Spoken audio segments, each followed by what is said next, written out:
Bonjour, bienvenue dans notre première émission sur le référentiel de bonne pratique en formation ouverte à distance. Autour de moi, François Girard de Centrafo, Jacques Desmarques qui était chef de projet sur la rédaction de ce référentiel. Nous sommes là pour vous expliquer un petit peu le cadre de ce référentiel, le pourquoi, le comment on l'a fabriqué. Alors Jacques, une première question, pourquoi le Forum français a fait appel à l'AFNOR pour rédiger ce référentiel? Je crois pour deux raisons essentielles.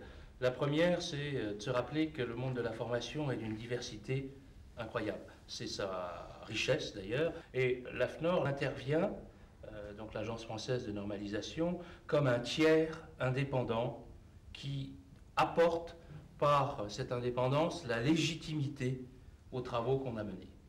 Voilà, ça c'est un point. Le second, c'est qu'il ne faut pas oublier qu'il existe déjà des normes de service sur la formation. Et il était donc légitime également de s'adresser à l'AFNOR qui a élaboré ces normes pour ne pas refaire ce qui existait, mais se concentrer dans ce référentiel sur la spécificité qu'apportent les questions de e-formation et de formation ouverte à distance. Maintenant, nous retrouvons donc Jacques Barry, président du Forum français pour la formation ouverte à distance, qui va nous parler du pourquoi le FFFOD s'est engagé dans cette démarche. C'est à partir d'une demande des praticiens qu'on a ressenti un besoin général d'améliorer la qualité des formations, mais aussi et peut-être surtout d'homogénéiser un petit peu les pratiques, de permettre à chacun de tirer les expériences des meilleures pratiques, de les rendre du coup plus transférables, et de permettre aussi de donner à nos clients cette fois une certaine lisibilité de notre niveau de qualité, de nos efforts de qualité. Donc Françoise, alors à qui s'adresse ce référentiel de bonne pratique? Alors on l'a conçu comme un outil pour les professionnels de la formation. Ce sont du côté des organismes de formation, des prestataires qui organisent la formation, les responsables d'organismes, mais aussi les formateurs, les consultants, les documentalistes, enfin toute personne qui est impliquée dans la mise en route. Mais ça peut être aussi des personnes qui achètent de la formation, des responsables de formation d'entreprise, des acheteurs d'entreprise, et pourquoi pas des conseils régionaux qui sont de plus en plus acheteurs de formation. Donc une diversité assez grande. En revanche, on pense que ce n'est pas, à cette étape de notre écriture, ce n'est pas un document qui s'adresse directement aux apprenants. Bien sûr, l'apprenant est au cœur de ce dispositif, mais on pense que notre écriture est d'abord une étape d'un outil professionnel, qu'ensuite on pourra peut-être s'en inspirer pour faire un document dirigé vers les apprenants. Alors moi je vous propose maintenant de retrouver quelques-uns de ces destinataires pour voir avec eux et les écouter sur ce qu'ils souhaitent faire de ce référentiel.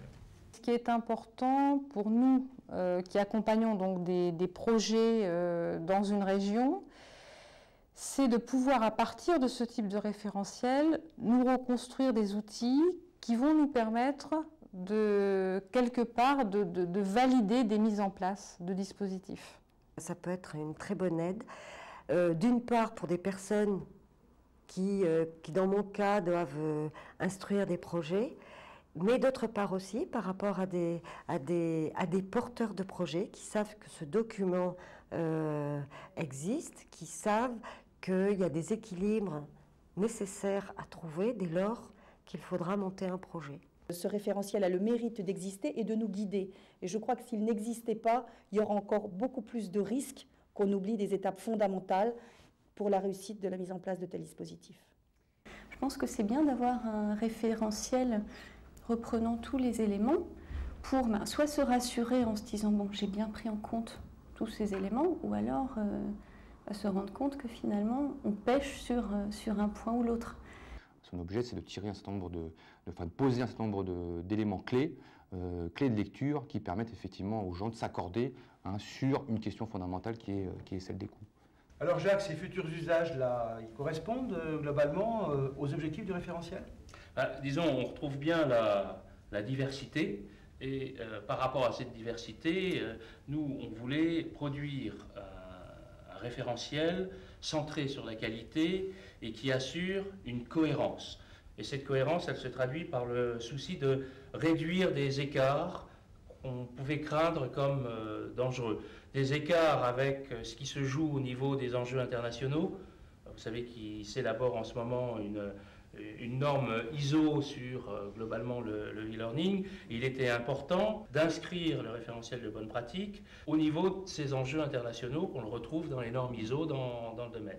Et puis le second écart, vous vous rappelez, il y a encore quelques années, on disait réduisez vos budgets de formation de 60% avec le e-learning. Or, c'était très éloigné des pratiques réelles, concrètes des différents acteurs de la formation. Et tout ça, ça passe par un travail exigeant, difficile, d'explicitation des pratiques et après de formalisation pour permettre une généralisation et transférer ces recommandations à l'ensemble et à la diversité des acteurs de la formation. D'accord. Donc après le pourquoi, passons un petit peu au comment. Françoise, tu as participé à ce groupe de rédacteurs. Oui. Tu peux nous en dire deux mots? Comment ça s'est passé? Alors, on a travaillé pendant une année avec trois instances. D'abord, un comité de pilotage sous l'égide du FOD et de l'AFNOR. Ce comité de pilotage réunissait 50 personnes, oui, d'institutions toutes impliquées dans la formation ouverte à distance. Ensuite, un comité de rédaction avec 8 personnes qui ont travaillé sur l'écriture qu'ils proposaient ensuite au comité de pilotage, 8 personnes d'institutions différentes, et en même temps un comité de liaison avec des chercheurs, parce qu'on avait besoin à différentes étapes de notre travail d'avoir un œil scientifique, un œil, un regard tiers. Et on a eu 80 personnes qui se sont portées volontaires pour qu'on aille regarder de près leur expérience. Sur ces 80 expériences, on en a auditionné une vingtaine par des entretiens directs, des entretiens approfondis. Et puis, de tout cela a été extrait une première mouture, une première écriture qui a été proposée à un séminaire qui réunissait le comité de pilotage au mois d'octobre à Poitiers. Et nous avons soumis nos premiers travaux à ce comité de pilotage. Tout cela a donné lieu à une deuxième série de travail qui a à nouveau été validée par le comité de pilotage. Et nous arrivons maintenant à cette écriture du référentiel sous sa forme actuelle. Et on arrive donc à un certain nombre de recommandations qui sont issues du terrain et discutées et partagées par le comité de pilotage. D'accord, alors je vais revenir sur cette avant-dernière étape là à Poitiers. Il y avait une centaine de personnes, Oui. Nous y étions tous les trois. Oui. Écoutons quelques réactions de participants de Poitiers.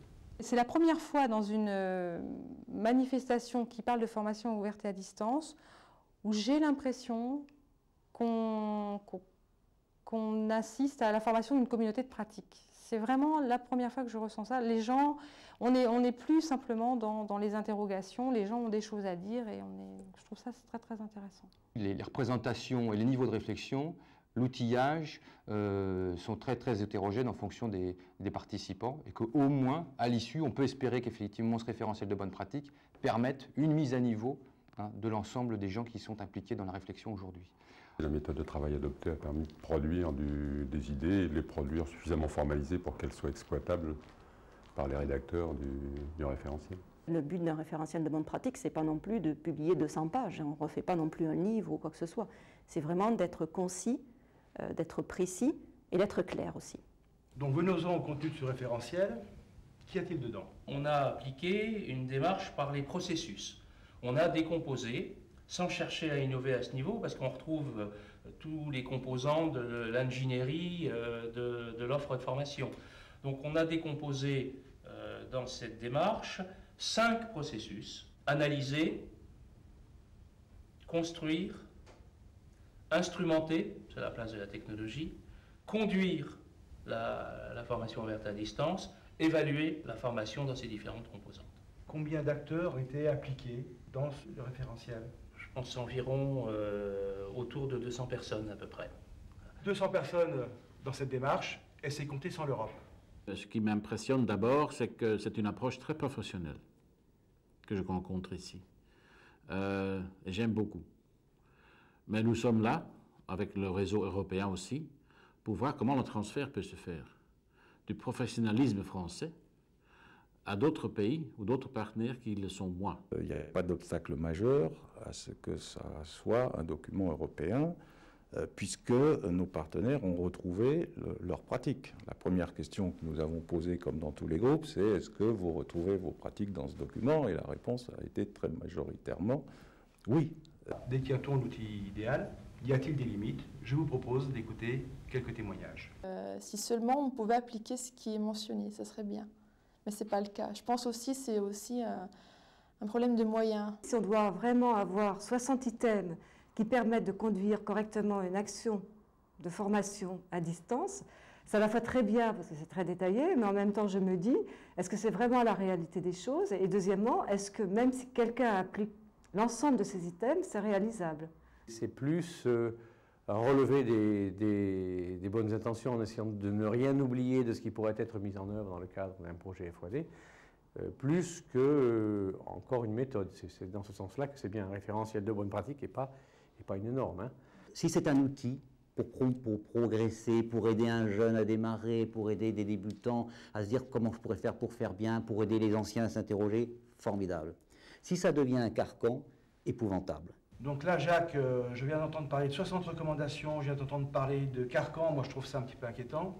Qu'est-ce que tu en penses? On a dit que le monde de la formation était divers et que ces histoires étaient complexes. Donc, il ne faut pas se voiler la face, c'est complexe, c'est pour ça qu'on retrouve 5 processus, 15 sous-processus, 280 recommandations, mais tout le monde ne fait pas tout. Tous les opérateurs ne vont pas être amenés à construire des ressources de formation. Il y a au moins une trentaine ou une quarantaine de recommandations qui ne les concernent pas. Tout le monde ne fait pas du travail collaboratif à distance. Donc, c'est un cadre général et à utiliser avec modération et avec intelligence. Ça ne va pas faire des miracles, mais ce n'est pas non plus, en aucun cas, un carcan. Sauf pour les gens qui vont en faire un carcan, mais c'est leur problème. Ce n'est pas l'esprit dans lequel on a travaillé. Donc, quelles sont les perspectives de ce référentiel? Écoutons Philippe Morin. Il y a 2 étapes qui pourraient se dessiner, qui peuvent se dessiner. La première, c'est l'idée d'essayer de relier donc, ce texte, ce document, ce référentiel aux pratiques des acteurs. Et la deuxième étape, à mon sens, ça serait de franchir un pas supplémentaire, peut-être en lien d'ailleurs avec les réflexions ISO, sur jusqu'où il faut aller dans la norme et le caractère normatif de ces réflexions. Et derrière tout ça, je dirais, essayer d'avancer un pas vers l'outillage qualité opérationnel pour les acteurs, et donc, au final, essayer de comment est-ce qu'on peut garantir une qualité de service à la fois aux bénéficiaires, aux financeurs, aux prescripteurs, etc.